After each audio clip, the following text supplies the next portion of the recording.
guys, so today I'm here with a tutorial on this purple smoky halo eye type thing, and I decided to do this look because I was scrolling down my channel to see what kind of videos that I hadn't done, and I realised that I hadn't done any eye makeup looks using purple eyeshadows. I have done a purple winged liner look, but nothing actually eyeshadow based. So this is what I came up with. I realised that purple is not an easy colour to wear on the eyes because people always want to say, oh, you look like you have a black eye or something, and that can be really frustrating when you put so much time and effort into creating an eyeshadow look. But I think the thing is, no matter how talented you are, no matter how amazing some people think your eye makeup looks, there is always going to be that one person, maybe more than one, usually just the one person that is going to say you look like you have a black eye. And to be honest, if you're going to be confident and bold enough and brave enough to wear purple eyeshadow, then unfortunately you're going to have to deal with the fact that somebody is going to say you look like you have a black eye. Honestly, I was downstairs with this makeup on just like 2 minutes ago and my brother said you look like you have a black eye, and I was like, okay, so that's what I'm talking about. Just be brave and bold enough. You are amazing, you can wear this bold eye, and don't let anyone bring you down because you're gonna look fabulous. Just, people are strange, just ignore them. So throughout this tutorial I'm gonna go through a few kind of tips as to how you can make it a little bit more less black eye looking. I did the same thing with my beginners, sorry about hand actions, did the same thing with my beginner's smoky eye tutorial, and I'm just going to tell you how you can kind of make it less daunting to wear, I guess. So we'll get into the tutorial, and throughout it I will tell you a few ways how you can minimise that black eye looking thing that people want to call it, and how you can achieve this fabulous purple smoky eye. Okay, so we're starting out with the base. This is just general. You're gonna do it, you want to do it. If not, you're gonna end up with red stained on your eyelids when you take this off, because purple just does that. It's always gonna do that no matter what. Even when I took this off, I was stained purple. Then I set it with just a neutral eyeshadow, then going in the crease with this orangey warm brown shade. It was a bit lighter than it looked in the pan, and I'm just blending that in the crease of my eye just to add that warmth and kind of stay away from the cool tone.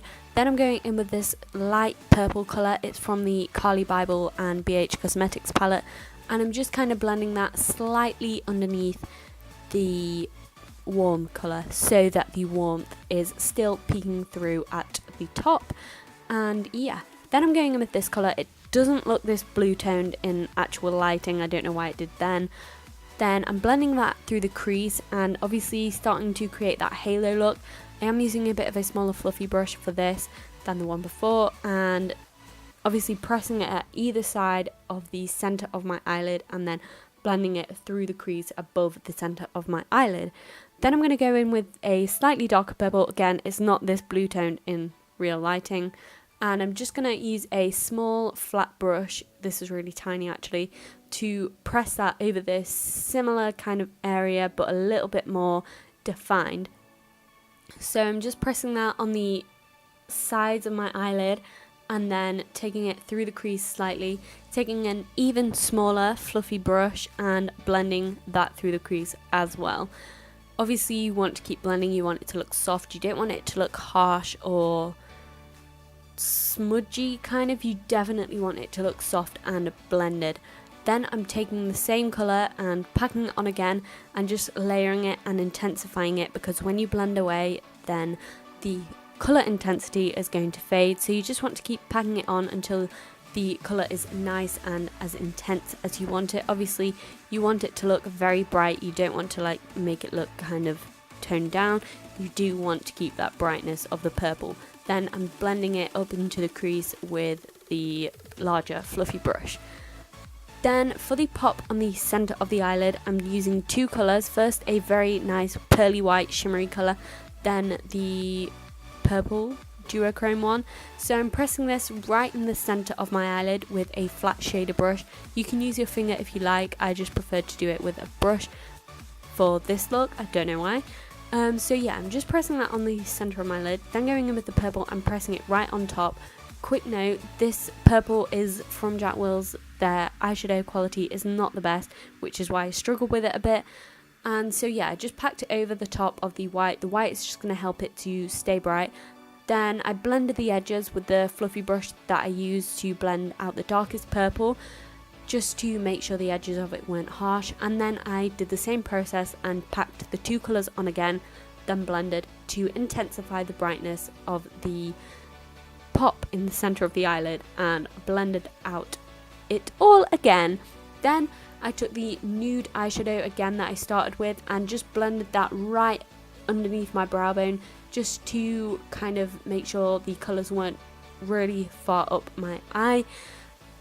Then I wiped underneath my eye to remove any fallout. That's why I did my eyes before my face makeup. Then I curl my lashes and I'm applying a dark brown into my waterline. You can use black if you like. I just grabbed this dark brown to hand. Then I'm applying mascara. So for lashes, you want to keep it very simple. That's why I'm just using these outer corner eyelashes. You can use something that's a full band, but just make sure it's very thin. I will explain why at the end, so just stay tuned to see my reasoning behind this. And then actually there is like quite a lot into the brows here. I wouldn't normally show me do my brows, but I'm doing them a little bit different to usual. That's because you want to keep your eyebrows very soft, and you really don't want to let your eyebrows look harsh, because that is going to take away from the focus of the intense eye makeup. So I'm just using a powder to fill them in, a little bit lighter than I would normally use. So I use the lighter half at the very front of my brow, a mixture of the two in the center and the darker one towards the back of my brow. Then I brushed through with a spoolie and went over them with a tinted brow mascara, just trying to make them not very intense at all. You want them to be quite soft, still defined but just soft. Then I'm brushing through with a spoolie again. Now onto the face. This is very fast paced, and I applied my foundation and I applied a beauty oil onto my beauty blender, and that is just going to help blend out my foundation. I like to do it when I want to look super youthful and glowy and smooth and flawless. So just blending out the foundation, then going in with a cream contour again, applying the oil into it and applying that into the areas that I want and blending it out with a sponge. I like to do cream contour when I'm going for quite a flawless look. I don't know why, it just seems to help me look a little bit more flawless and put together. So blending that out, as you do, obviously you want to make sure there are no harsh lines. You don't want it to be a very harsh contour, you want to keep it pretty soft. Then I'm going in with a lighter colour, obviously cleaning up the cream contour and highlighting the under eye area as I normally would. And then blending it all out with a beauty blender again, obviously applying the oil. I just feel like it gives my face a lot of radiance and more glow when I apply the oil. So I'm just blending everything out. When you apply the lighter colour, it does help blend out the contour darker colours a lot. So I always like to do that. Then going in with something a bit different is a cream highlighter. So it was just a normal powder highlighter. I applied a bit of water and oil into it and just swirled it around with my finger so it became like a liquidy cream highlight, and I applied it and quickly blended it out with a beauty blender. Then for powders, I am applying a lot of powder compared to what I normally would. Don't know why, obviously I just feel like it helps me look a bit more flawless. So I went in with the brightest colour under my eyes, and then the skin tone colour under my contour. I don't know why I did it before I did my powder bronzer, should have done it after that. So now I'm going in with powder bronzer and just bronzing up all the areas where I did the cream contour. There's not much to explain for this, I just feel like it just makes me look so flawless. So I just blended that all over the place. And I did go down my neck with that a little bit too. And then I cleaned up the contour again with the skin tone powder. Then I went in with this more pinky shade from the contour palette and used it as a blusher. I always like to do that because I just feel like it ties the look together. I didn't want to go in with a super dark blusher, I kept it fairly neutral and light, just a slight hint of pink. Then going in with the highlighters from the Carli Byble palette, just highlighting my face because I can't live without my highlighter anymore. So on the cheekbones, and I do like to take it round the side of my eye, as you'll see here, and just bring it up to the corner of my eyebrow. Just love the look of that. So that is that. Then I spray my face with a setting spray, and that's it for the face makeup. Under the eye, I went in with the brown in my waterline, again, the same way. Then I took I think it was the second darkest purple, and I put that just on the very outer half of my lower lash line with the small brush. And then I took the smaller fluffy brush and just blended that out a little bit so it didn't look harsh. I just wanted it to have a bit of diffusion. Didn't take it too far down, kept it very close to the lash line. Then I obviously applied lower mascara. Then I highlighted my brow bone and inner corner. I will again explain why I highlighted the inner corner the way I did in the outro of the video, so just highlighting it to bring it together. So that is it for the look. I will quickly just run through the main tips that I pointed out throughout the video, just so you can remember them and they're fresh in your head. So the main thing is to not make it too dark, so keep the colours very bright and vibrant, just so people can tell you are going for the bright, vibrant purple look, not the dark kind of I've been punched in the face kind of look. And try to keep it quite warm. Often like a bruised eye can have a lot of cool tones through it. Obviously if you add a lot of warmth, it's going to counteract the cool tones and make it look less like you have a black eye. I know this sounds really stupid, but it's honest. I'm being serious. People will say that you have a black eye, so I might as well say it how it is. Another thing is make sure you really ground the look. So obviously I grounded the look by adding the pop of brightness into the centre of the eye. You can use a shimmer, but I think either doing like a winged liner or definitely the black mascara helps, or putting a black in the waterline, that will also help just bring the looks together and make it less like rough and smouldery looking. Just like define it with some black in the waterline or something like that. It's very easy to just add something very sharp just to make it look like it's there on purpose. The next thing is keep the eyelashes simple. If you put a huge stack of thick black eyelashes on, all you're going to be able to see is the bit of your eyeshadow at the top and black, and then the bit at the top. That's not going to look cute.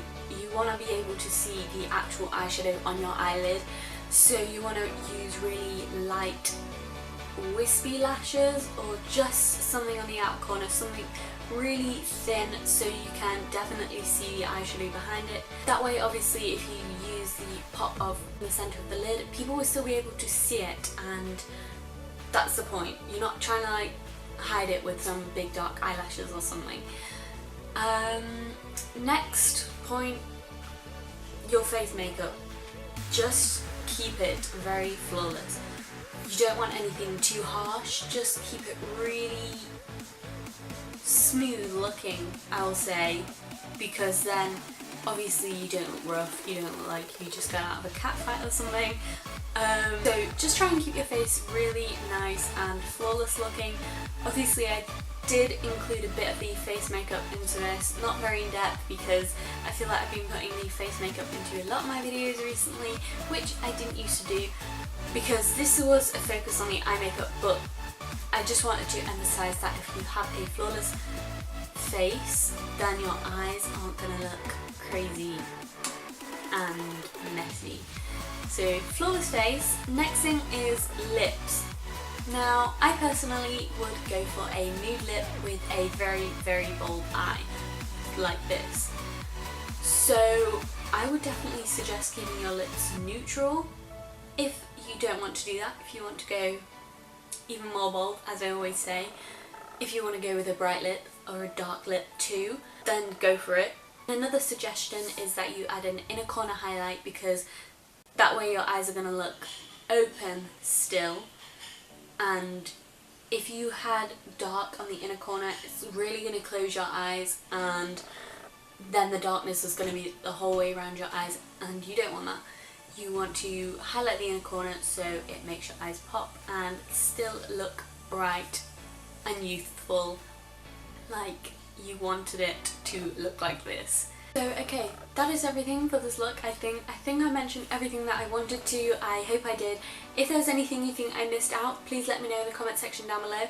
If you did think this video was helpful, please give it a thumbs up. I would really appreciate that, because it helps to get my videos out there a bit. And obviously, if you would like to see more of my videos, then subscribe to my channel and stay tuned. I am trying to post videos weekly, so stay tuned if you want to watch them.